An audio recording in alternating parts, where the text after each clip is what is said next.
ನಮಸ್ಕಾರ. 4 ತಂಡಗಳು 3 ಪಂದ್ಯಗಳು ಬಿಡುಗಡೆಯಾಯಿತು ನೋಡಿ. IPL 2026ರ ಪ್ಲೇ ಆಫ್ ಪಂದ್ಯಗಳ ವೇಳಾಪಟ್ಟಿ ಈಗ ಡೈರೆಕ್ಟ್ ಫೈನಲ್ ತಲುಪಲಿದೆ ನೋಡಿ. RCB ಸ್ನೇಹಿತರೆ, IPLನ ಲೀಗ್ ಹಂತದ ಪಂದ್ಯಗಳು ಇಂದು ಮುಕ್ತಾಯಗೊಂಡದ್ದು. ಈ ಬಳಿಕ IPL ಹೊಸ ವೇಳಾಪಟ್ಟಿ ಪ್ಲೇ ಆಫ್ನ ಸಂಪೂರ್ಣ ವೇಳಾಪಟ್ಟಿ ಬಿಡುಗಡೆಯಾಗಿದ್ದು, ವೇಳಾಪಟ್ಟಿಯಲ್ಲಿ ಒಟ್ಟಾರೆಯಾಗಿ 4 ತಂಡಗಳು ಕಣಕ್ಕೆ ಇಳಿಯಲಿವೆ. RCBಗೆ ಎದುರಾಳಿಯಾರು? IPLನಲ್ಲಿ RCB ಪ್ಲೇ ಆಫ್ಗೆ ಫೈನಲ್ಗೆ ಯಾವ ಥರ ಎಂಟ್ರಿ ಕೊಡುತ್ತಂತ ಈ ಒಂದು ವಿಡಿಯೋದಲ್ಲಿ ಪ್ರತಿಯೊಂದು ಅಪ್ಡೇಟನ್ನು ತಿಳಿಸ್ಕೊಡ್ತಾ ಬರ್ತೇನೆ.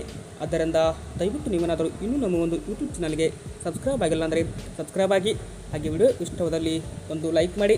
ಸ್ನೇಹಿತರೆ, ಈ ಬಾರಿ IPLನ ಪ್ಲೇ ಆಫ್ ಪಂದ್ಯಗಳ ವೇಳಾಪಟ್ಟಿ ಕೂಡ ಬಿಡುಗಡೆಯಾಗಿದ್ದು, ವೇಳಾಪಟ್ಟಿಯಲ್ಲಿ ಮೊದಲಿಗೆ ನೋಡ್ತಾ ಬರೋದರೆ ನಂಬರ್ 1 ಸ್ಥಾನದಲ್ಲಿ RCB ಇದ್ದರೆ, number 2 GT, number 3 SRH, number 4 Rajasthan Royals ತಂಡ ಇಂದು ಕ್ವಾಲಿಫೈ ಆಯಿತು. 4 ತಂಡಗಳು ಪ್ಲೇ ಆಫ್ಗೆ ಎಂಟ್ರಿ ಕೊಟ್ಟರೆ, ಇತ್ತ ಉಳಿದ 6 ತಂಡಗಳು ಇಲ್ಲಿ ಪ್ಲೇ ಆಫ್ ರೇಸ್ನಿಂದಲೇ ಹೊರಬಿದ್ದಿವೆ.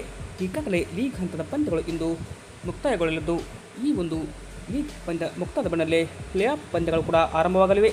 ಇನ್ನು IPL 2026ರ ಪ್ಲೇ ಆಫ್ ಪಂದ್ಯಗಳ ವೇಳಾಪಟ್ಟಿ ಕಡೆ ನಾವು ನೋಡ್ತಾ ಬರೋದರೆ, ಮೊದಲಿಗೆ ರಾಯಲ್ ಚಾಲೆಂಜರ್ಸ್ ಬೆಂಗಳೂರು ಮತ್ತು ಗುಜರಾತ್ ಟೈಟನ್ಸ್ ನಡುವೆ ಮೇ 26ರಂದು ಕ್ವಾಲಿಫೈಯರ್ 1 ಪಂದ್ಯ ಧರ್ಮಶಾಲಾ ಮೈದಾನದಲ್ಲಿ ನಡೆಯಲಿದ್ದರೆ, ಇತ್ತ ಎಲಿಮಿನೇಟರ್ ಪಂದ್ಯ SRH ಮತ್ತು RR ನಡುವೆ ಮೇ 27ಕ್ಕೆ ನ್ಯೂ ಚಂಡೀಗಢ್ನಲ್ಲಿ ಆರಂಭವಾಗ್ತದೆ.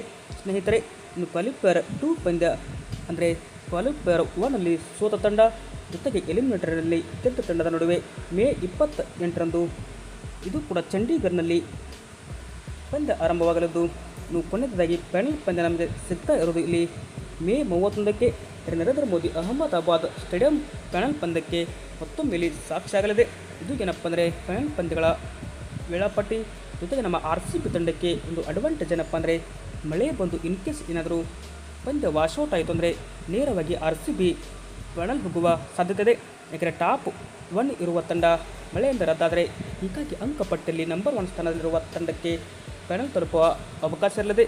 ಅಂದರೆ RCB ಫೈನಲ್ ಹೋಯ್ತು ಅಂದರೆ GT ನೇರವಾಗಿ ಇಲ್ಲಿ ಈ ಒಂದು ರೇಸ್ನಿಂದಲೇ ಹೊರಬೀಳುವ ಸಾಧ್ಯತೆ ಇದೆ. ಬಟ್ ಈ ಬಾರಿ ಕೂಡ RCB ಟ್ರೋಫಿ ಎತ್ತಿಡುವ ಕನಸನ್ನು ಕಂಡಿದೆ. ಬಟ್ ನಿಮ್ಮ ಪ್ರಕಾರ ಈ ಬಾರಿ ಕೂಡ RCB ಮತ್ತೊಮ್ಮೆ ಟ್ರೋಫಿ ಎತ್ತಿಡುತ್ತೋ ಇಲ್ಲೋ ಎಂಬ ನಿಮ್ಮ ಅನಿಸಿಕೆಯನ್ನು ತಪ್ಪದ ಕಮೆಂಟ್ ಬಾಕ್ಸಲ್ಲಿ ಕಮೆಂಟ್ ಮಾಡಿ. ವಿಡಿಯೋ ಇಷ್ಟವಾದಲ್ಲಿ ಒಂದು ಲೈಕ್ ಮಾಡಿ. Thank you.